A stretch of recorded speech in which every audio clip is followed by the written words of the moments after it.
responsive. The Lord is gracious and full of compassion, slow to anger and great in mercy. The Lord is good to all, and his tender mercies are over all his works. All your works are praise, O Lord, and your saints shall bless you. They shall speak of the glory of your kingdom, and talk of your power, to make known to the people your mighty acts, and the glorious majesty of your kingdom. Your kingdom is an everlasting kingdom, and your dominion endures throughout all generations. The Lord upholds all who fall, and raises up all who are bowed down. The eyes of all look expectantly upon you, and give you them their food in due season. You open your hand and satisfy the desire of every living thing. The Lord is righteous in all his ways, gracious in all his works. The Lord is near to all who call upon him, to all who call upon him in truth. A second lesson is from 1 Peter chapter 1. Now that you have purified yourselves by obeying the truth, so that you have sincere love for each other deeply from the heart. For you have been born again, not of perishable seed, but of imperishable, through the living and enduring word of God. For all people are like grass, and all their glory like the flowers of the field. The grass withers, and the flowers fall, but the word of the Lord endures forever. And this is the word that was preached to you. Therefore rid yourselves of all malice and all deceit, hypocrisy, envy, and slander of every kind. Like newborn babies, crave pure spiritual milk, so that by it you may grow up in your salvation. Now that you have tasted that the Lord is good. And our third lesson from 1 Corinthians chapter 12. Now about the gifts of the Spirit, brothers and sisters, I do not want you to be uninformed. There are different kinds of gifts, but the same Spirit distributes them. There are different kinds of service, but the same Lord. There are different kinds of works, but in all of them and in every one, it is the same God at work. To each one, the manifestation of the Spirit is given for the common good. This is the word of the Lord. Thanks be to God. Be seated.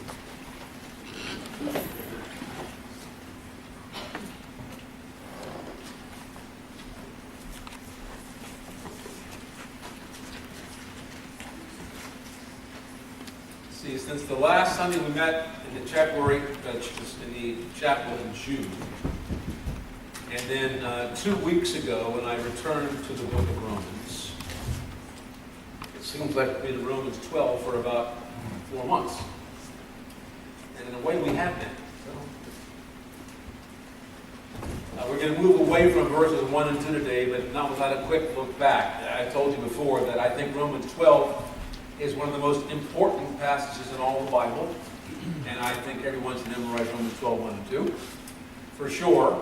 And one of the reasons is because of these 1, 2, 3, 4, 5 phrases that occur in Romans 12, 1 and 2, which every Christian should understand.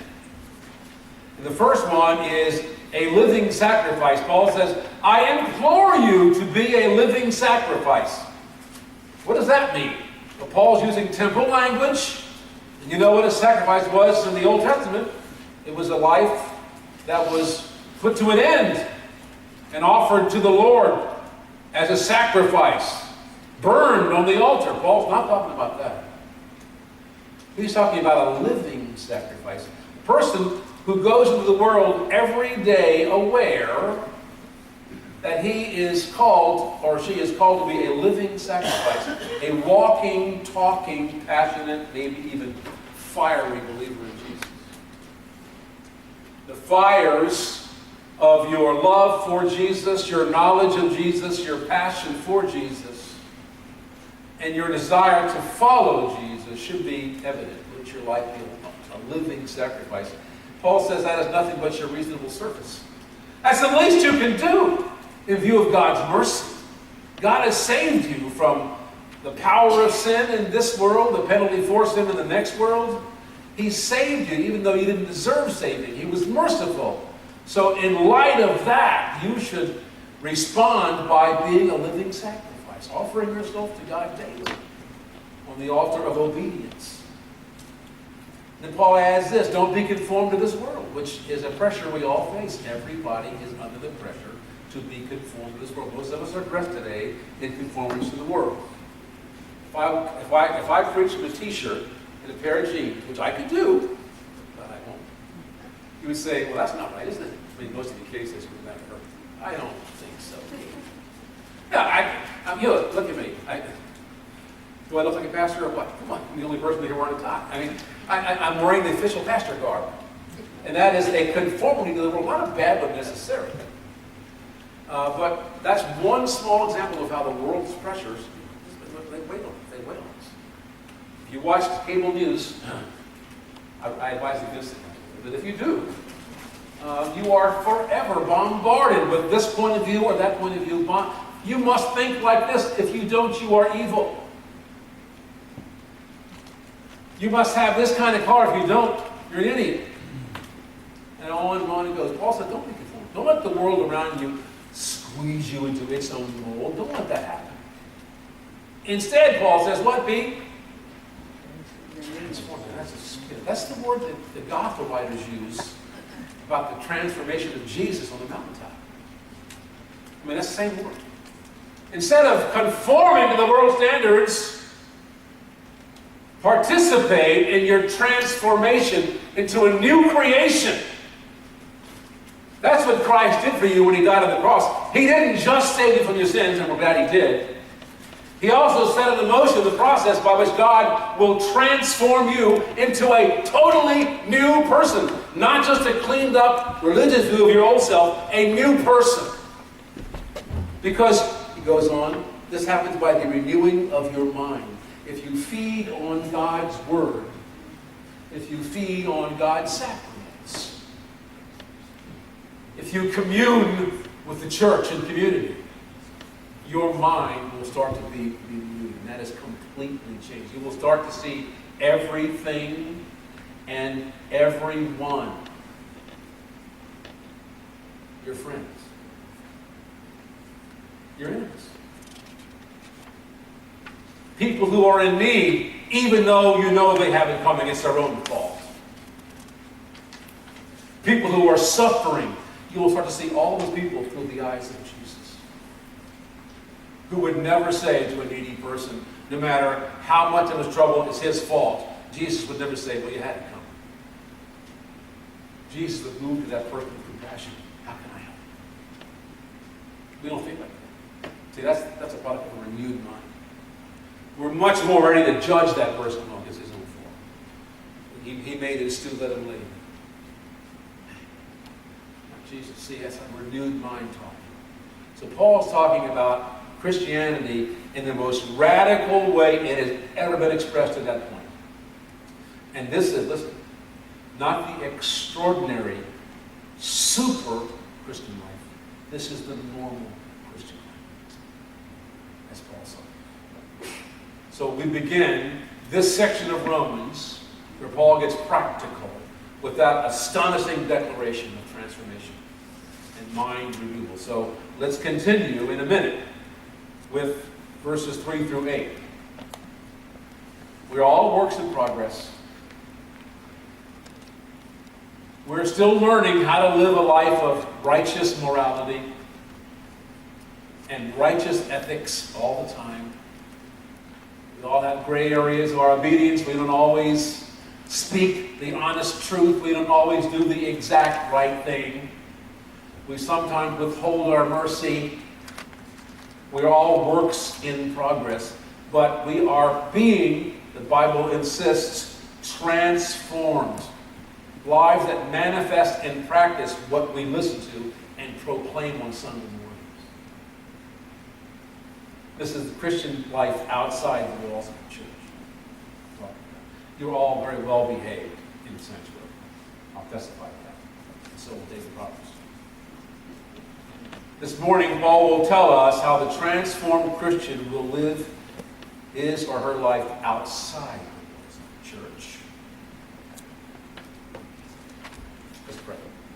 Thank you, Father, for this familiar chapter and this heady theology. We ask that you give us the grace to understand and to embrace what you would show us this morning. I pray in Jesus' name. Amen. Let's turn to Romans 12, and I'm going to read this morning from the New Living Translation because I like the way it reads in this text. Romans 12, beginning at verse 3. As God's messenger, Paul writes, I give each of you this warning. This is a warning, not a suggestion. Be honest in your estimate of yourselves. I could run with that for a while. Paul doesn't just mean, although he does primarily mean, don't overestimate yourself, bud.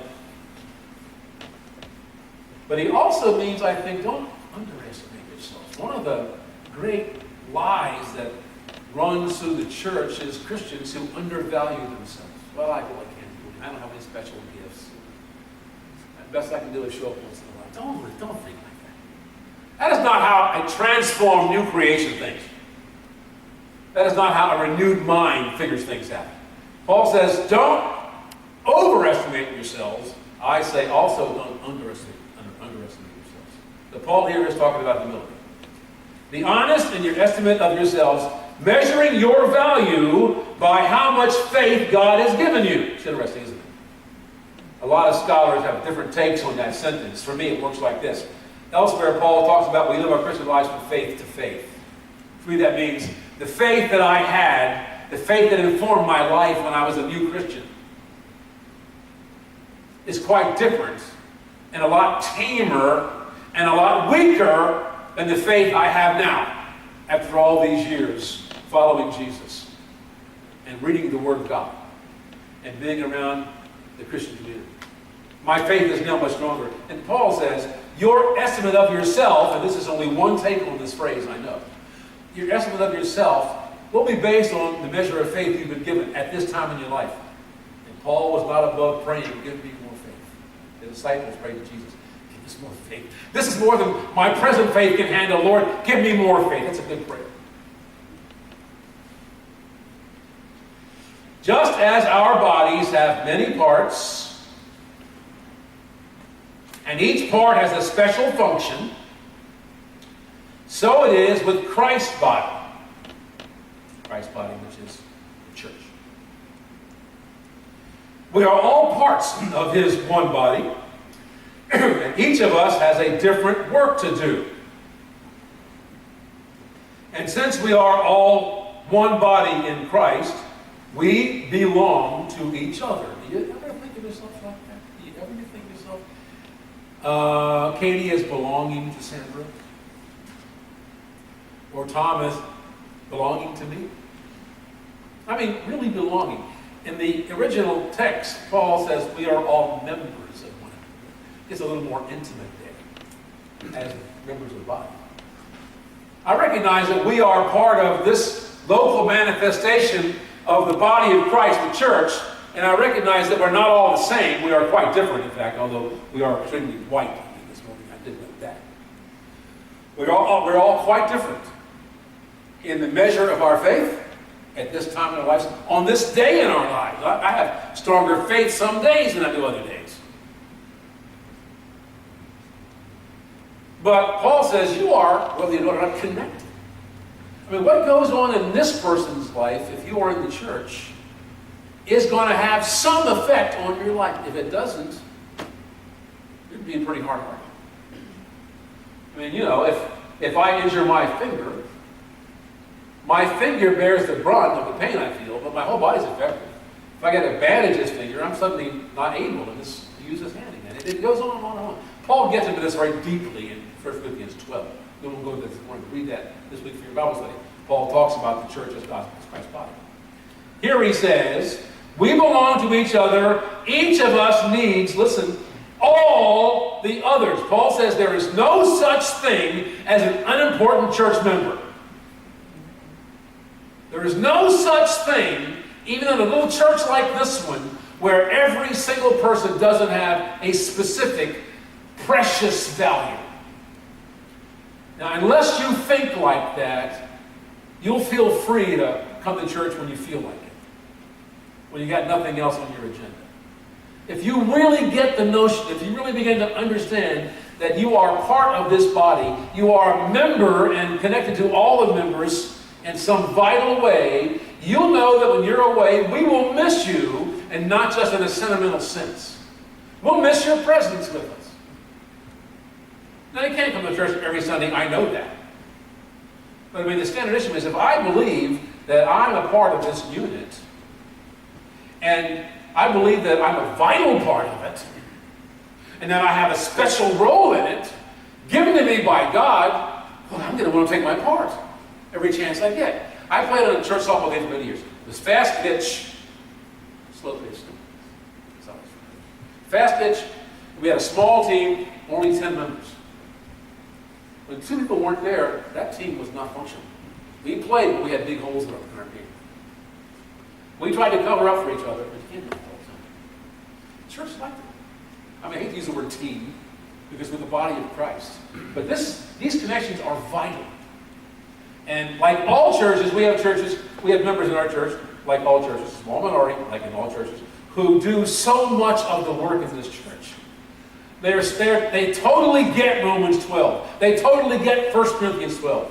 And this becomes a major priority in their lives. And so, whenever a call goes up or something gets done, they do it. They show up. Not always, but most of the time. We call them the committed minority.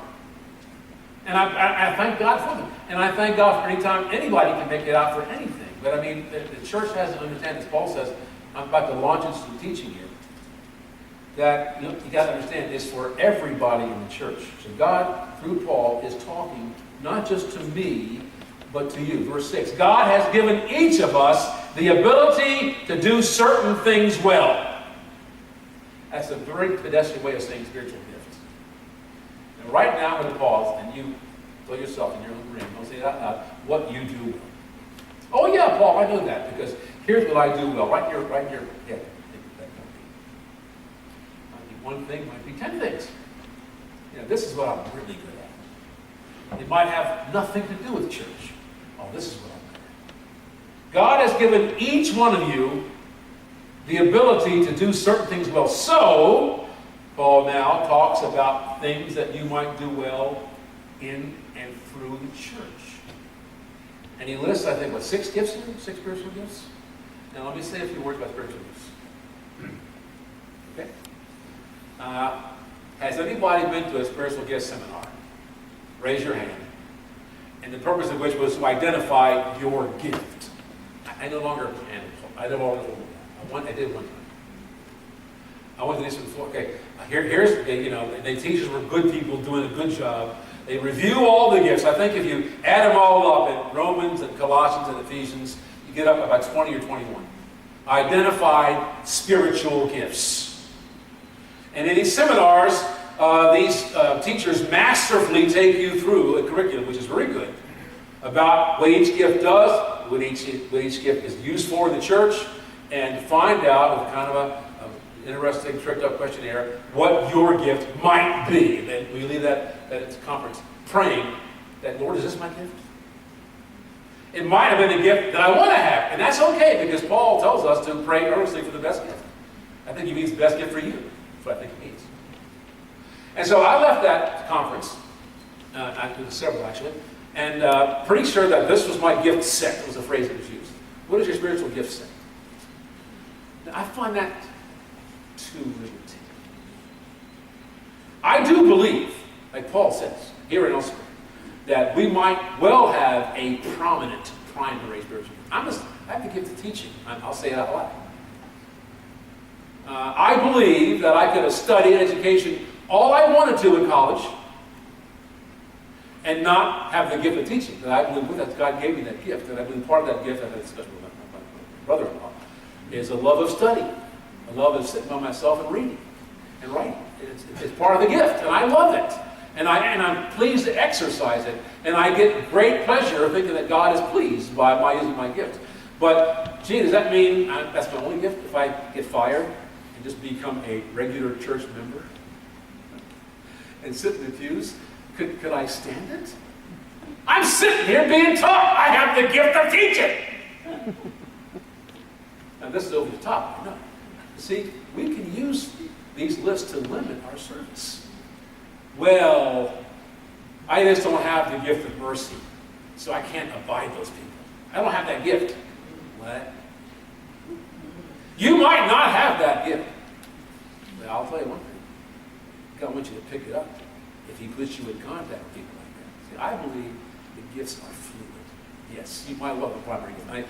Betty Gibson, I preached yesterday, had the gift of encouragement with bells on. She never gave me a pat on the butt. Then I said, "You're doing a great job, Pastor Duke." She never ever said, "Oh, that was a fine sermon." Duke never said that. But I met her week after week, all the years that I've known Betty, and I always left feeling encouraged. I'm not quite sure why, but she could use coffee and a cookie to encourage my heart. Now, believe me, I'm also encouraged by a kind word. That works. But that wasn't Betty's only gift. But God gave it to her in spades for me. God will give you, listen, this is what I believe. God will give you whatever spiritual gift he wants you to have in every situation you need it. It might be permanent, it might be just for that day. But I believe that. And that means no holds barred. I can serve anyway in the church because God will give me the gift I need. Well, I can't teach the class. I'm not a teacher. You know what? If we need a teacher for 6th graders, which someday I pray will be indeed in this church, and you are the one, I guess, if no one else will, I'll do it. God will give you the gift to teach those kids. I need that. So I want us to think about spiritual gifts like that, not as exclusive. You only have this 1 or 2 gifts, and that's it. I mean, they're great gifts. But I don't have that one, so I can't. Don't think like that. God, give me the gift I need to deal with my boss today. God, give me the gift I need to deal with this health issue that's gotten serious. God, give me the gift of faith for that. God, give me the gift of mercy. I just can't stand this person. And now I've got to work with them on this project. God, give me the grace. Give me the gift of mercy so I can actually work with this fellow. Think like that. And that is how I think God wants to live our lives. Not in any way limited, but in every way possible. He's talking about that, but he identifies 6 gifts here, which I'll run through very quickly, okay? If you have the ability to prophesy, speak when you have faith that God is speaking through you. Now, scholars jump through hoops talking about this verse. Because all of us, when I say prophesy, what do you think of? Come on. Predicting the future. Predicting the future. And of course, prophecy is that in a lot of ways. And that is the primary understanding of prophecy. It can also mean simply forthtelling God's word, not just foretelling it. And the church is divided over the gift of prophecy. I'm not going to go there today. I'm going to say this. If you think God has given you that gift permanently or on this occasion, make sure when you exercise it, you are confident that God wants to speak through you right now. Okay, yesterday, back in the morning service, lovely service, long time after the service, everybody's leaving the fellowship hall, and Nigel, God bless Nigel Stone, who played beautifully yesterday, cornered me and said, "Hey, I got a word for you." I know Nigel. And this would have been his mind a prophetic word. What's he going to say? He said, as you were speaking about Betty, and recounting the way she had blessed you, and how that God had placed her in your life's path at this moment in her life, so that you'd have to pass by her dwelling all the time, and be used of him to help her, to minister. For Betty, God gave me the gift of helps. I would have said till I was 21 I didn't have. No good at that. He cornered me and he said, "Here is the word of the Lord." Now what does it say? That reply. God told me to tell you. He said. That is a combination of gifts, but I'm talking about that. Nigel was confident that God gave him that word. And he felt he absolutely had to give it to him. It's powerful. That's how we should all be thinking. But Nigel was speaking in that way because he believed in that moment that was his gift. And Paul says if you have prophecy as a gift, Make sure when you make a proclamation, thus saith the Lord, you know you are speaking what God has told you. And of course, elsewhere in the Bible, the scriptures tell us now, whenever someone does that, make sure it's good enough. Someone stands up and says, I got to work with the Lord. The Lord says, should we do boo them out of the church? You're in the wrong church, pal. We're not charismatic. And don't go there. Pick up your Bible and read. Is that true? Does that jive with God's word? It does. Thank the Lord for that word. If your gift, Paul goes on.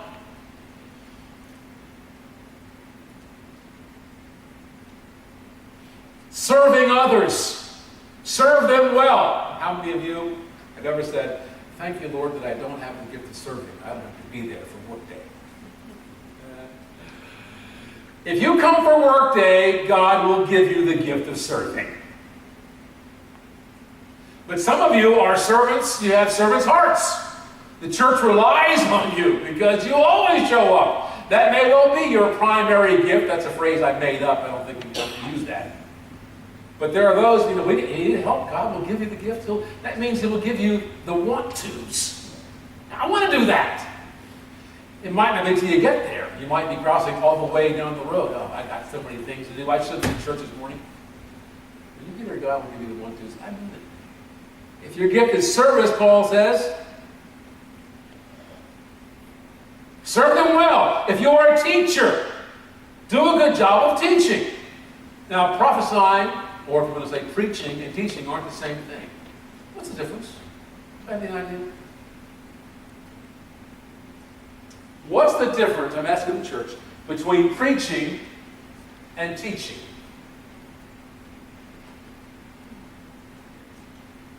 Teaching is what you do. Okay. All right. What is it? Preaching is more giving I identify with a fire and brimstone message, although that's not really exactly correct. Preaching is a proclamation Right. that inspires. Teaching is passing on knowledge that instructs.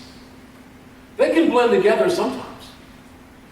But Paul separates them and says, if you have the gift of teaching, teach!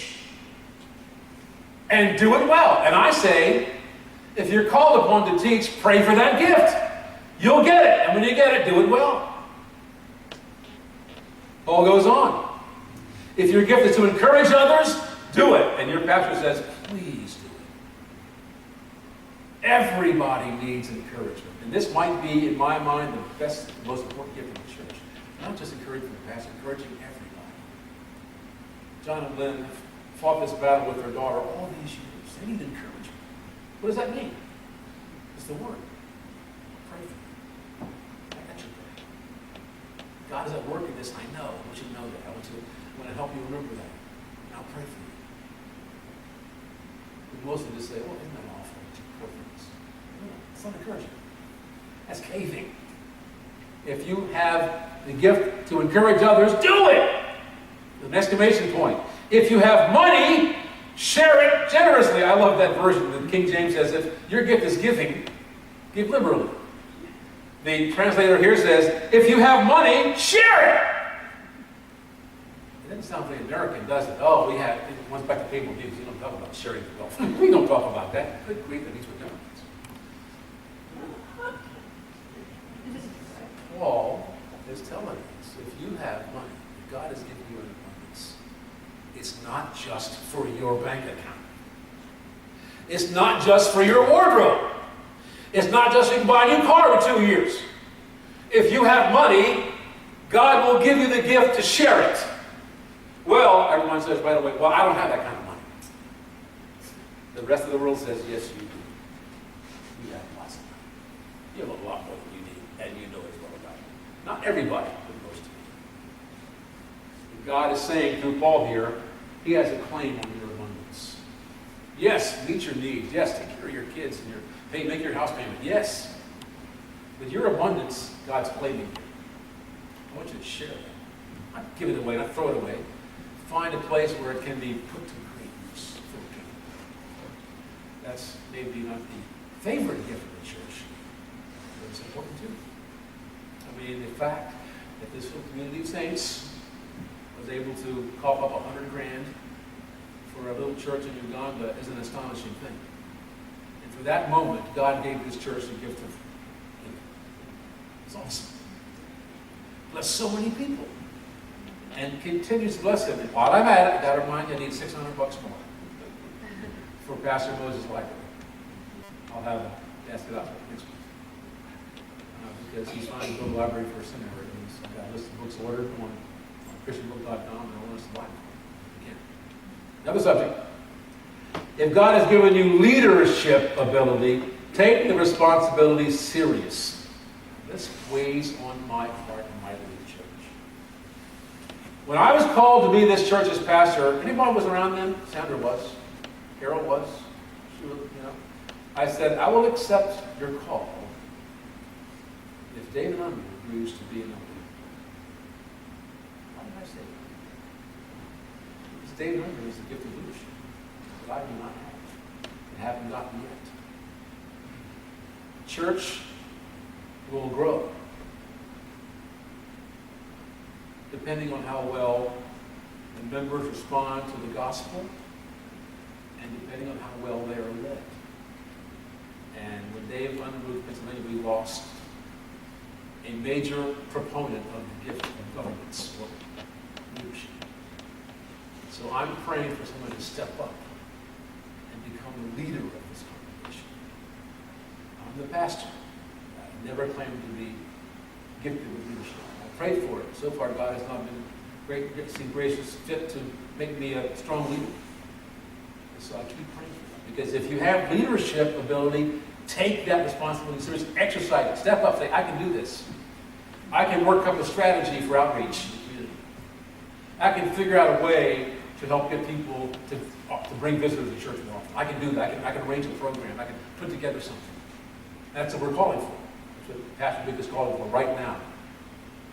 And if you have a gift for showing kindness to others, do it gladly. Well, of course, that should be a perpetual gift. We should always be kind. But it is a gift. You sometimes have a hard time being kind to people who are so relentlessly bad. I get that. Well, this guy's taking us to the cleaners every 3 or 4 months. I mean, we help him out. We're kind to him. We show him mercy and kindness and help him out. And now he's back on the dole. Get this? He's using us. He's using us. So what? So what? We are called to be fools for Christ occasionally. God knows our hearts. He won't let that person break us. He wants us to show kindness.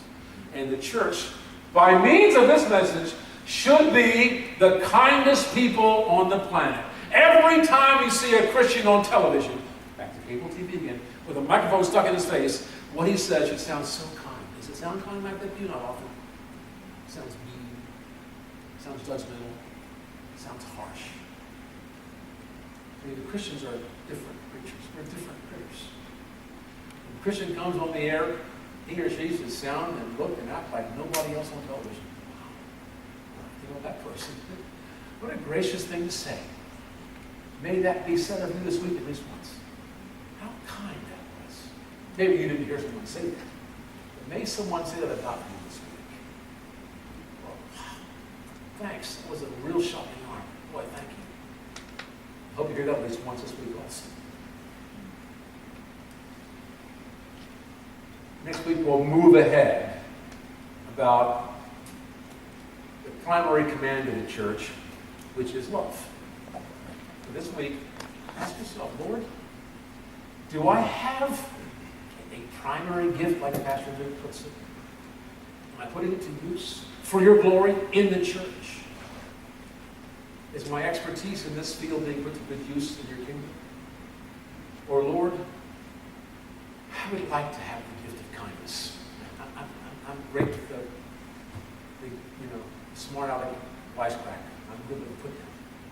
I'd like to be kind. Should give me the gift of kindness. Here's a person who can be kind to you. Maybe it's your spouse.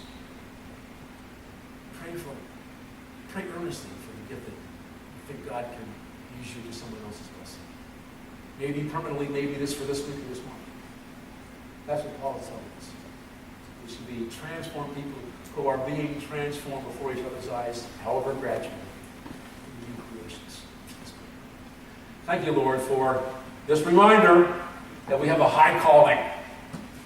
We not only are called to know and learn lots of stuff, but to be different, to be living new creatures, new creations, created in the image of your Son, our Savior. Father, help us to know and to develop and, yes, to exercise our spiritual gifts, Father, but help us also to look for opportunities to be gifted in ways that we don't feel quite ready for. Father, give us the courage to step out of our comfort zones, in our predictability zones, in our perceived effectiveness zones. Whenever it's needed, Father, and give us the boldness to step out in faith, trusting you to gift us for every situation that meets us all day tomorrow and Tuesday and next week and into the future. And we'll give you the glory, Father, putting your church to work in the world, exercising our gifts to your glory. I pray this in Jesus' name. God's people said, all right.